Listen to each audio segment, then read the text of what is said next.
Hey guys, welcome to the... Shut the fuck up! You're not allowed to leave until December 24th! Whoa. Fucking annoying. Who was that, bro? Welcome to the Cosmic Panel. Today we have our weekly comic polls for December 7th. Hope you guys have been enjoying your week. Let's get right into it. Elias, what's your first pick?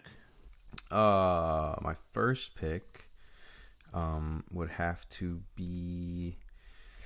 I'm trying to decide. There's a lot of good drops this week. There is a lot of good drops. I had a tough time. Yeah, we should preface that. There's a shit ton of drops this week. You should go out and buy comics this week because, man, there's so many good ones. This is the week to do it. First up, I think I'll go with Thanos Death Notes #1. Man, I didn't realize that Thanos got his own Death Note. Like, is he writing Iron Man's name and everything in it? Pretty amazing. Light Yagami moment. Light versus Thanos. Yeah, Light versus Thanos. But yeah, this is a one shot. It's gonna have a lot of different writers in it. It's gonna have a lot of different stories. But it's prepping us for this arc that's gonna have the fulfilling, I guess, the vision that Thor had. Which is good because I was waiting for them to follow up on that. I thought they were never gonna touch it. Yeah, they kind of just left it in the background, and then Donny Cates has officially "quote unquote" left the Hulk run, and Thor, I'm pretty sure, is going to be soon announced, if not already announced. So I don't know who's going to take this over, but we'll at least get this from him before he goes. We're going to have let's see, what are some of the writers? We got Cantwell on there. Yeah. We got Michael Straczynski on there, which is a nice treat. And so this will be very interesting. I'm surprised I'm not seeing Kieran Gillian on this at all because I really thought, like, since they're acknowledging that Thanos is technically missing after the Eternals run, I thought they would at least have him on board, maybe as like a consultant. That's true. Maybe but I guess not. Yeah, I don't know. We'll see how. A big team though, big team for this book. Huge team, gearing up for this big Thanos. I guess event, and so a lot of sweet variant covers for this one. There's a really nice I think this is Philippe Massafera. Yeah. Have not seen. Yeah, it's a sick cover though. They got Silver Surfer black though. Yeah, which would like them to keep more consistently. Please be fucking consistent with him. Yeah, seriously. Also, they kept Dave Moore. Oh, there's Cosmic Ghost Rider too. That's it. Yeah. But yeah, so I'm hyped to see how this ties in. The Thor issue also dropped today, so you're supposed to read this and then the Thor issue. Yeah. So yeah, I'll be doing that today, and hyped to see what the deal with this is. What's first for you? First for me is Hard Eyes #4. So I read this book in like one binge, and wow, it is really good, and it's really interesting. So basically, the apocalypse has happened. It's kind of like an anthology series almost, with one main character, but she keeps going around and accidentally killing everyone because she is on the spectrum, like legitimately. And she doesn't really experience fear. She isn't really afraid of the monsters, and the monsters only attack people if they sense fear.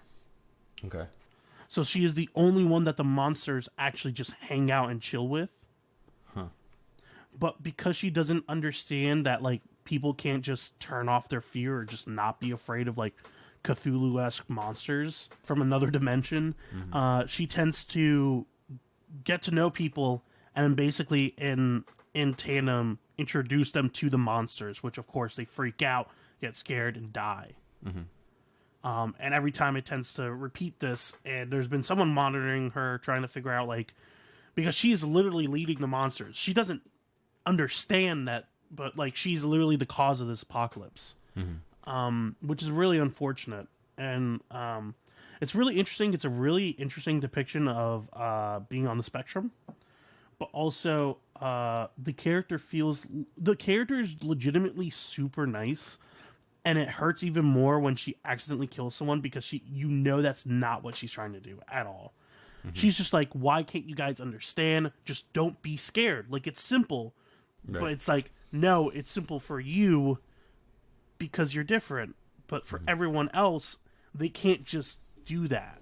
And Yeah. so for everyone else, they just fucking die. And like, there was a guy in the first issue that she liked, got killed immediately. I thought he was going to be a main character with her, and nope, just dead.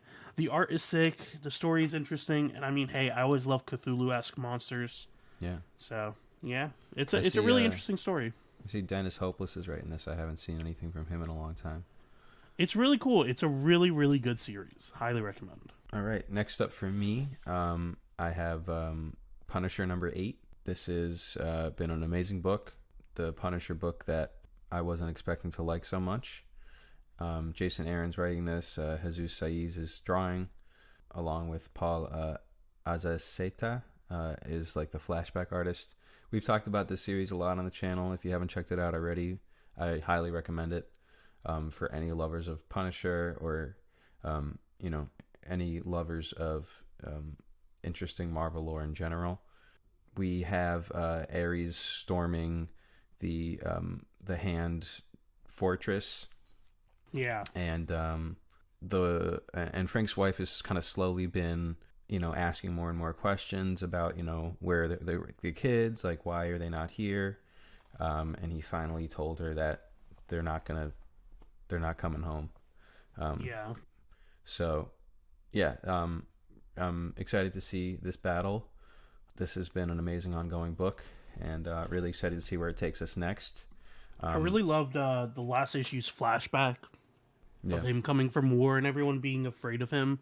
Yeah, that was really. And then it's just him slowly opening up to the family. Mm-hmm. But then, like, there's still, like, the thing with the priest at the end where you're like, he's still not fully. There's still something wrong with him. But, like, it's PTSD. It's, like, very interesting. Yeah. Yeah, I'm curious to see if, we're going to have another threat besides Ares. Obviously, if it's ongoing, we will. I'm just curious to see who else can Daredevil can even challenge him. Yeah, definitely Daredevil. And the hand. I forgot to tell. No, the fist. Fist. Right? But I forgot to tell you that Daredevil actually is getting extra abilities also. So just like Frank, he now has he can now sense emotions and intentions now with his radar sense. Okay. Which is interesting because now I didn't know that he was going to have extra abilities. Yeah. So when that appeared, that was interesting. Okay. But I wonder what else he's going to unlock. Because, I mean, Frank has, like, a shit ton of abilities. So to put them on an equal playing field, you would have to boost Daredevil and Elektra up quite a bit. Right. Yeah, so what's up next for you? Next up for me is the variants. Elias luckily caught up to this, and I'm really excited to see how this is going to end, because this has been an amazing Gail Simone book. Some of the best writing for Jessica Jones I've seen in a minute. Yep, definitely. About different variants of her, about her confronting her past, confronting Kilgrave, and the trauma of abuse. It's been super sick, such an interesting mystery. Its characterization has been amazing. Like, I love the characterization for Luke, for Jessica, for Daredevil, like all the side characters, and even the multiverse versions of her. Yeah. This has been a really amazing book. I did my homework for today, and I can't wait to read this. Yeah, I'm excited. And hey, last issue we had Charles come in and basically reveal that Jewel is the one behind everything, the Jewel variant of Jessica Jones, which is funny because, like, you wouldn't expect that because she is the most innocent version, but Gail Simone knows how to write a mystery well. Yeah. I wonder if Jewel is lying about not knowing Kilgrave. It must be. Yeah. She must be still under Kilgrave's control or something. Yeah, maybe. Maybe that's what it is. But yeah, I guess we'll find out. What's next for you? Next for me, I have Ghost Rider number 9. Always happy to see a new Ghost Rider book. This is another book that we've talked about a lot on the channel. This cover is so good. This cover featuring Exhaust, very sweet. These covers have been amazing. And we're going to get a closer look at Exhaust, it looks like, for this issue. Johnny finally is free of the, demon that was kind of haunting the Spirit of Vengeance. But now it's taken its own form as Exhaust and is after him. At the end of the last issue, Johnny like had like a freak out transformation because he's, I guess, still recovering. So we'll see how Talia handles that, and yeah, I have to read this one. The chemistry between Talia and Johnny is honestly really good. Yeah, I have been enjoying that. I like that, and I like the memes that have come out of it of like me when I touch a woman for the first time, Yeah, and it just bursts into flames. So another awesome ongoing that I've really been enjoying. Always excited when it comes out. Yeah. What's next for you? Next up for me is a newer series, Behold Behemoth. One of the better first issues I've read in a minute. Really interesting, had amazing art. While the story isn't really apparent exactly what it is, we know that it's about a brother moving on from his brother's loss.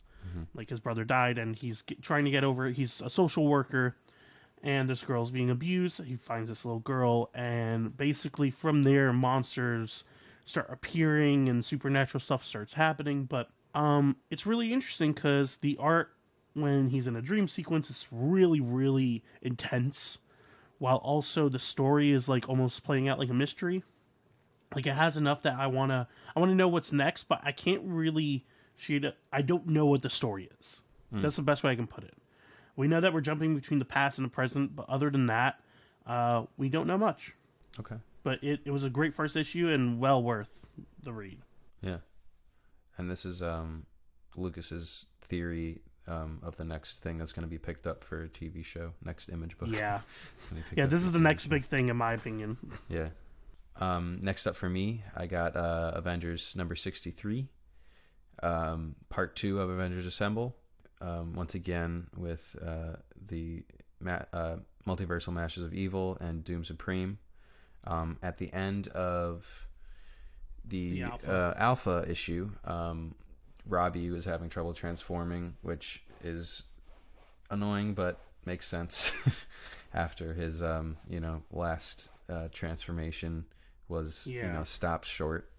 This is going to be a big threat for them because they can't stop squabbling with other Odin.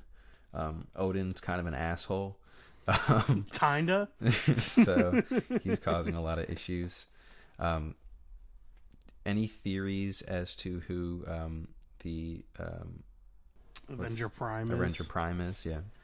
No, I was actually going to ask you because I got no fucking clue. So my theory is that it's a Loki. Oh, that would be interesting. Yeah, that would make sense because Avenger Prime, he made the Avengers technically. Yeah, so that would be cool. That's my thought. He had magic, right? And he put on the Thor helmet, and he had a green tie. So those are my clues. That makes sense. So I think that would be a cool reveal. And so just this has been sullied a bit because it's been so stretched out, this conflict. Yeah. But I'm hoping that it's worth the wait. The wait. Yeah. Poor Brandy though. Yeah. Damn. Just literally an old woman now, literally gonna die. I guess the Starbrand's gonna move on again. Yeah. But also I love my favorite interaction in the book definitely has to be Moon Knight, the BC Moon Knight, and like I think it was Nighthawk being like, "Man, I hope you guys are better than your descendants." And Moon Knight just comes to attack and is like, "I guess not." Yeah, I guess not. That was good. Next up for me is X-Men Red number 9. I need to know what the fuck happens now. I gotta know what's going on, man. God, Vulcan was basically a sleeper agent. The entire, or not even an agent, just basically a sleeper, just a ticking time bomb. That's the best way to put it. Yeah. And apparently when they brought him back, they had like repressed his actual personality and kind of made him docile. But they knew that eventually he would die at some point, and then he would be brought back. And as soon as he is brought back, that's it. His normal personality would take over, where he's fucking crazy and just, I am the emperor of the Shi'ar Empire. Yeah.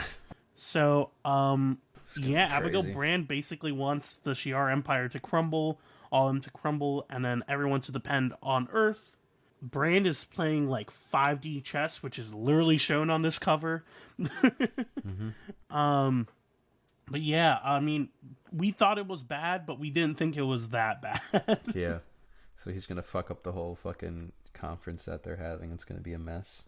Yeah, they had Nova there. They had who else was there in that group? Well, Gladiator was there. Yeah. The Skrulls were there. I don't know if it was Phobos or Super Skrull or one of them. Yeah. But yeah, it's gonna be fucked. Yeah, easily. Yeah. Hopefully Nova doesn't die. I really don't want him to. I don't think they'll kill him off in an X-Men book, but Pybok Pybok apparently was there. Right, Pybok, I forgot. That's his name. Yeah. Yeah, really hyped to read this too. This is going to be good. Next up for me, my final pick for the week, my top pick is Poison Ivy #7. Really, really, really excited to see the new arc for Poison Ivy here. She's attacking this issue at the root now. She's going for all the big, polluting companies. She's selling out to big fracking. Yeah. So I think we're gonna see her trying, to take undercover in a fracking plant or something like that, and take it down from the inside. Yeah. So really, really, really excited for this book. I've been waiting for this next arc. I love that the title just says Ivy sells out. Ivy sells out, yeah. And the shirt shill baby shill. Shill baby shill. Yeah, this has been amazing. So I'm really, really hyped to read this. And my last pick, and I'm pretty sure it's the one that Elias is also anticipating the most, is Do a Powerbomb #7. They're fucking fighting God? What the actual fuck? What an amazing God design, too. I love it. His design is sick, and I love that the fucking necromancer's like, yeah, so about that, I actually can't revive your wife. Yeah. So I made a deal. God will fight you. Yeah. God will fight you, and if you win, then you can resurrect yeah, like, your wife. really? So fucking nuts. I'm almost kind of scared for them to revive the mom after everything that's happened now. But oh my god, is this the last? Is this the very? This final is the last issue? issue. This is the end of the series. So they're gonna wrap everything up. It's gonna be, I'm sure it's gonna go out with a blast. Yeah, the art is gonna be amazing. I'm sure. Yep, DWJ all the way. I if they ever have a second arc in mind or anything like that, I hope they come back. But hopefully this ending, and from what I hear, it is very, very good. Hopefully this ending is worth all the wait. Can't wait. But yeah, this has been the Cosmic Panel. Thank you guys for listening. Remember to subscribe, like, and share. Support your local comic shop and read comics. See ya. See you guys next time.